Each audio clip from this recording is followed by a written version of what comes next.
I'm Petar Karran. I'm a scientist from England. So is it your first time here in Croatia? Actually, no, it's the second time. I've been once before. But and your expressions about Split, about this meeting here today? the meeting is very stimulating, very different from a normal scientific meeting. It's much more philosophical, much more broader than a narrow scientific meeting that I've attended before. It's very stimulating, very interesting. Is it kind of European meeting? Yes, yes, it's a pan-European meeting. Okay. Many people from different European countries here. It's very good.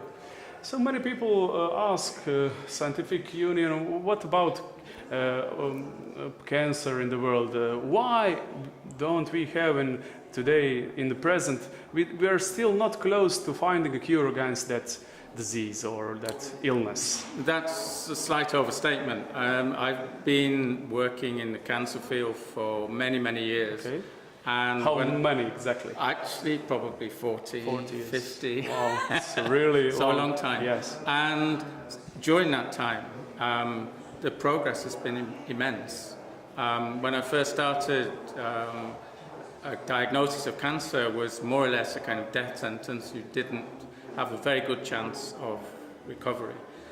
During the 40, 50 years that followed that, it's been extremely good progress, and now cancer is curable. Many, many people have basically cured. Many people think that increase of number of mobile phones, I don't know, many various receivers are due to increase of number of cancer in the world. Is there a connection between it? There are specific cancers that are related to environmental conditions, some chemicals in the environment, food, which occur naturally. Many of them are natural chemicals that, for instance, are produced by molds that grow on things. Plants, for instance, they contain things which can cause cancer. They're natural things, they're in the environment, they can be avoided. One of the ones that can't be avoided is the sunshine, of course, and that is an inevitable consequence of exposure to sunshine. Too much sunshine is skin cancer. People today want to be brown, to have a brown skin. Is it good for them, for their health? It's a cultural thing. Yeah. Brown skin has been considered since the 1920s probably as a kind of a mark of leisure. So if you had a brown skin, it meant that you could spend time at the seaside and so forth. But it is overall a bad thing.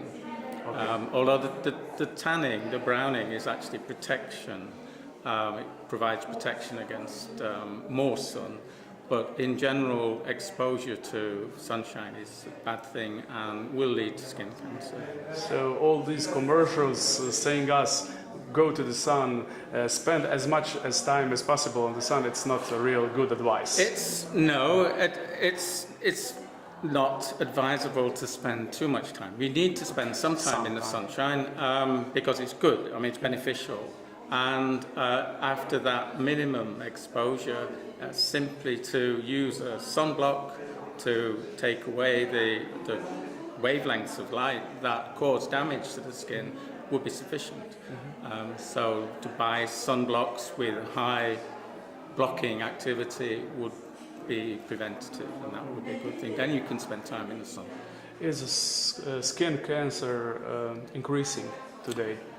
I don't know, to be honest. I don't think it is. I think there's an awareness now of precisely that it's a bad thing to spend too much time in the sun. So I think my opinion would be that it's probably decreasing because people are more aware of the danger, which is a good thing as public health education, basically.